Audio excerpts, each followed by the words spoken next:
शरद पवारांच्या नेतृत्वाखाली राज्यामध्ये तेढ निर्माण करण्याचं काम सुरू आहे असा आरोप भाजपचे आमदार गोपीचंद पडळकर यांनी केला आणि याचाच एक भाग म्हणून अहिल्या देवींच्या जयंतीच्या कार्यक्रमामध्ये राजकारणाचा प्रयोग शरद पवार आणि रोहित पवार करतायत असंही पडळकर यांचं म्हणणं आहे। मांसाहार केल्याचं कारण देत शरद पवारांनी काल दगडूशेठ गणपतीच्या मंदिरात जाणं टाळलं होतं।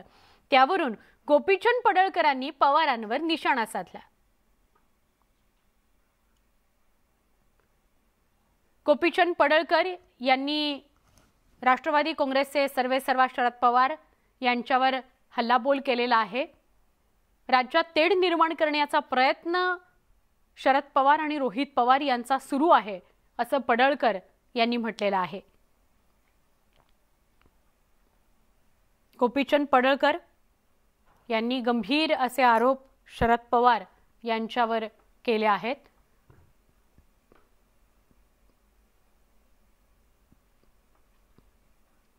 मांसाहार केल्याचं कारण देत शरद पवार यांनी काल दगडूशेठ गणपतीचं दर्शन घेणं मंदिरात जाणं टाळलं होतं। त्यावरून सुद्धा गोपीचंद पडळकर यांनी पवारांवर निशाणा साधलेला आहे।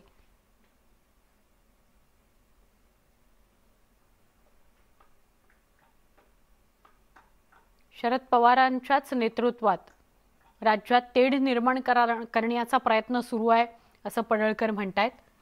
अहिल्या देवींच्या जयंतीच्या कार्यक्रमामध्ये राजकारणाचा प्रयोग झाला, शरद पवार आणि रोहित पवार यांनी तो केला असं पडळकर म्हणतायत। आमचे प्रतिनिधी साहेबराव कोकणे यांच्याकडून अधिक जाणून घेऊया।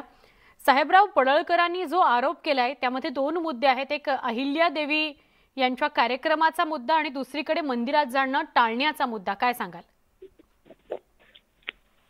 यापूर्वीही भाजपाकडून या सगळा देवी अहिल्याबाई होळकर जो गड आहे त्या गडीचं कार्यक्रम होत असायचे। यापूर्वीही आघाडीचं सरकार होतं त्या काळात मंत्री यायचे, परंतु सगळी कार्यक्रमाची जोराही बीजेपी का असायची।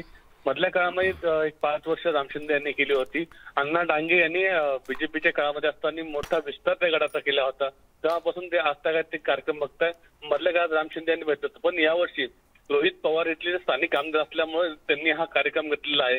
याच्यावरती गोपीचंद पडळकरांनी आक्षेप घेतलेला आहे, कारण राज्यामध्ये ज्या प्रकारे पवार फॅमिली समाजामध्ये तेढ निर्माण करत राजकारण करते आणि ज्या ठिकाणी अहिल्यादेवीच्या गडावरती असं राजकारण होऊ नये आणि असं राजकारण करण्याचा प्रयत्न केला तर त्यांचा तो राजकारण हाणून पाडलं जाईल। येणाऱ्या काळामध्ये 30 तारखेला संघर्ष निर्माण होण्याची शक्यता आहे, कारण गोपीचंद पडळकर यांनीही महाराष्ट्रामधून जे धनगर समाज जो आहे त्यांनाही तिथे आमंत्रित केलं आहे। आणि नक्की, म्हणजे अशा प्रकारचं राजकारण होऊ नये, पण असं राजकारण होऊ नये म्हणतानाच आरोप केलेला आहे पडळकर यांनी। धन्यवाद माहिती दिल्याबद्दल। पासून माननीय अण्णासाहेब डांगे, माननीय महादेवरावजी जानकर साहेब, माननीय राम शिंदे साहेब यांच्या माध्यमातून महाराष्ट्रातील बहुसंख्य बहुजन समाज, पुण्यश्लोक अहिल्यादेवी होळकर यांच्या 31 मेला जयंतीच्या दिनानिमित्त अभिवादन करण्यासाठी तिथं जमा होतो।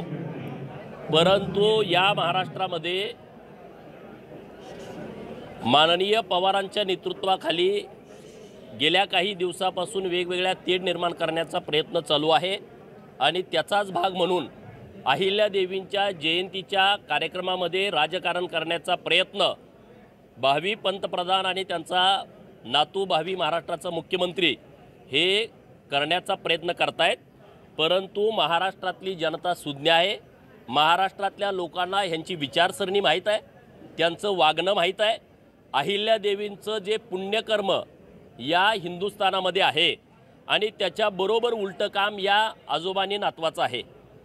ज्यांच्या मंत्रिमंडळामध्ये मुंबई बॉम्ब ब्लास्टमध्ये शेकडो लोकांचा बळी घेणारा दाऊद इब्राहिमच्या बहिणींच्याकडून आर्थिक व्यवहार करणारा मंत्री त्यांच्या मंत्रिमंडळात आहे, जो आता जेलमध्ये आहे, जो त्यांच्या आता पक्षामध्ये आहे, ज्यांचे हात हिंदूच्या रक्ताने बरबटलेले आहेत, ज्यांचे हात या दाऊदच्या पैशांनी बरबटलेले आहेत आणि अशी लोक अहिल्यादेवींच्या जयंतीच्या कार्यक्रमामध्ये असा चुकीचा पैसा तिथं वापरणार आहेत, तर त्यांना मी आपल्या माध्यमातून ठणकावून सांगतोय, आमच्या अंगामध्ये राजा मल्हारराव होळकर, राजा यशवंतराव होळकर आणि पुण्यश्लोक अहिल्यादेवी होळकर यांचं रक्त आमच्या धमन्यामध्ये सळसळत आहे।